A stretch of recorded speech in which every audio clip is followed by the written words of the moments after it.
Alligator Alcatraz. There is only one road leading in, and the only way out is a one-way flight. This is an efficient and low-cost way to help carry out the largest mass deportation campaign in American history. Now, a lot of that, as you might expect, was lies. It's not low cost operating that was going to cost something like $500 million a year. It was an incredibly expensive way to carry out your mass deportation plan.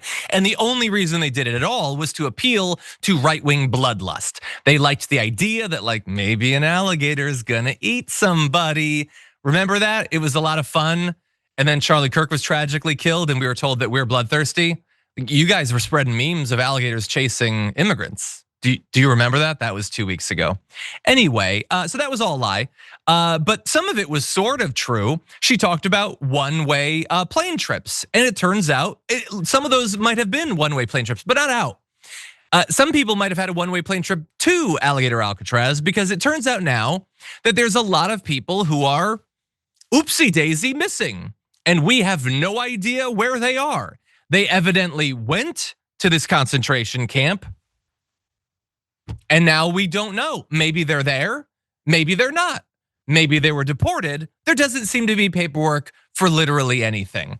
And so there's this report the Miami Herald put together, could not determine the whereabouts of nearly 2/3 of the 1,800 men brought to the facility during just the month of July.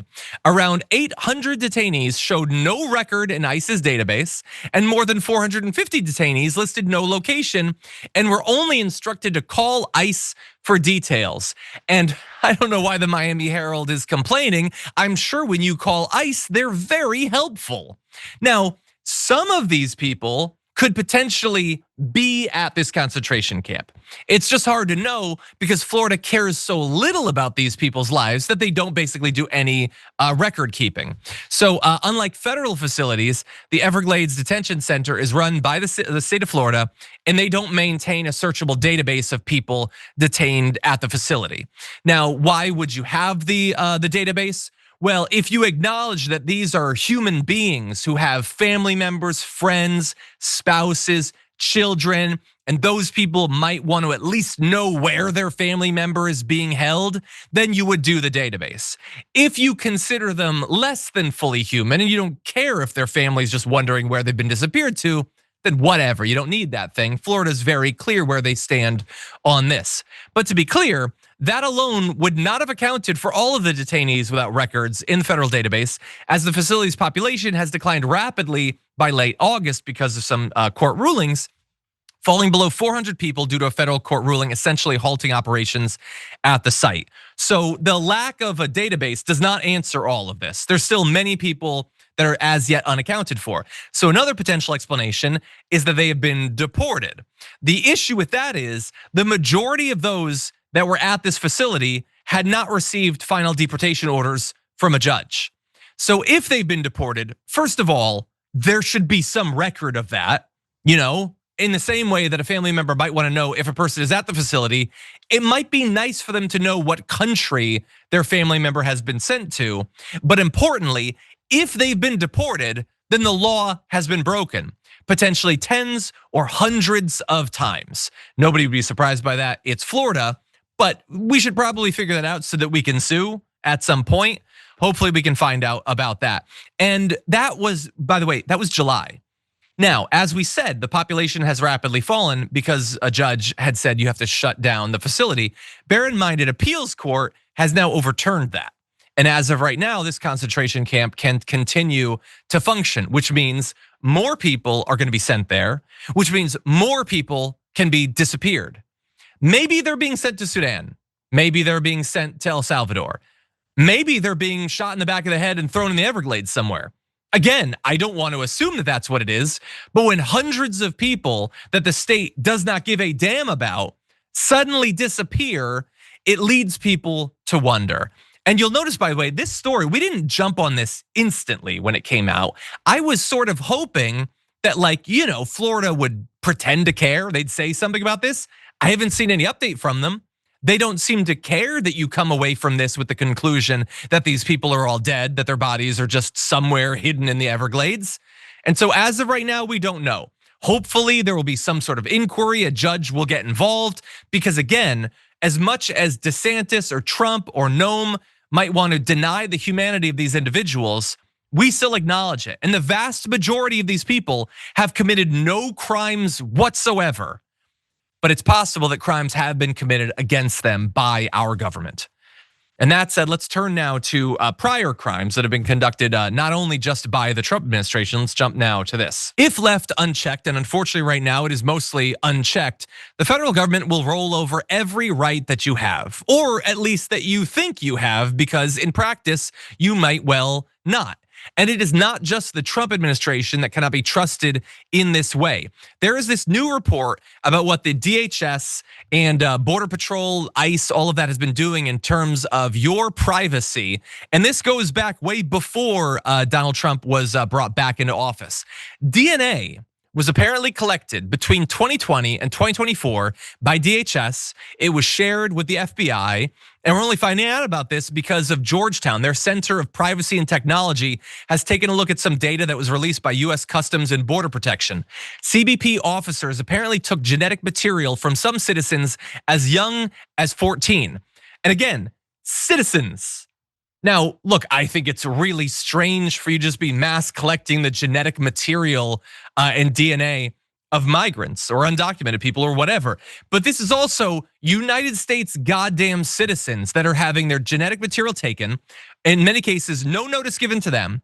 They're entered into federal databases. Again, no notice that that's happening. And it's just sitting there, and it's been done for years at this point. About 2,000 US citizens' DNA was collected in this way. 2,000 US citizens, let alone all of the other non-citizens who were abused in this way. Here is one example of how this worked in practice. In March 2021, again, this is under President Biden, by the way. A 25-year-old US citizen was traveling through Chicago's Midway Airport when they were stopped by US Border Patrol agents. Though charged with no crime, the 25-year-old was subjected to a cheek swab to collect their DNA, which was sent to the FBI. Their DNA was added to the FBI's database of genetic material, despite the lack of criminal charges. So there was no cause for this whatsoever. I don't believe that in this particular case there was any notice. And think about it, and many of you probably have gone through Midway Airport. I know I've flown through Midway before. I'm a US citizen. There's no reason to believe that I would be any better protected than anyone else.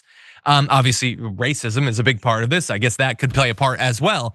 But 2,000 US citizens have been abused in this particular way. So you're probably wondering, where is this data going? What's this database that we're talking about? It's apparently the CODIS database. It's the one from cop shows that's generally used to store information about convicted criminals.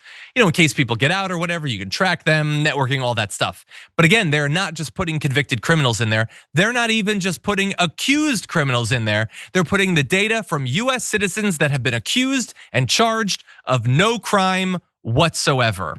Thousands of US citizens, and also evidently, basically every detained migrant for years has been added to this database. So this is according to a May 2024 report, again, run through the data by Georgetown Center on Privacy and Technology. They found that CBP has been collecting the DNA information of every migrant they've detained. Border Patrol has also collected and shared the DNA information on migrant children, according to the agency's data. Initial estimates show that the sensitive genetic information of about 133,000 teens and children was being uploaded and stored in this federal criminal database for the rest of time, basically. There is no sunset on this. It just goes on and on and on, your information. And why should we be concerned about this? Well, there's a lot of reasons. First of all, it's your genetic material. Why would you let any government, even if it was an administration that you agree with, collect that information, particularly if you haven't been charged of a crime, particularly if you don't even know that it's going there? But there are other issues too. DNA data can reveal incredibly sensitive information, including a person's genetic relations and information about those relatives, regardless of their citizenship status. The information accessible in a criminal database used to investigate suspects of crime could subject people to investigations that they would otherwise not be swept up in. And bear in mind, some people who are ready to just hand over their rights, their liberties on a silver platter to the federal government for some abstract guarantee of safety or security, they might not be concerned about this. You are not allowed to just sweep up massive amounts of data and then accuse people of crimes based on that. You're supposed to have something called probable cause. And you just being in Midway Airport or being in detention is not probable cause for literally any crime CBP or later on the FBI or a local, police department or whatever might want to investigate you for. You are supposed to be protected against this. We would have assumed prior to this reporting that you were being protected against this, but you were not. And while sure, I'm more worried about the data being abused under the Trump administration, this did not begin under the Trump administration. That database needs to be purged. Every US citizen at the very least needs to have their information taken out of that. And I also believe they should be compensated for their rights and their civil liberties being abused by the federal government in this way. Every one of those 2,000 US citizens should be paid by the federal government for their rights being abused. And whoever okayed this, whether it's the leadership at CBP, whether it's the agents that were taking and then storing the information on the ground that knew that they shouldn't, there should be criminal charges filed over this. I don't have any faith whatsoever that they will, but if there was justice, that's the direction we'd go in.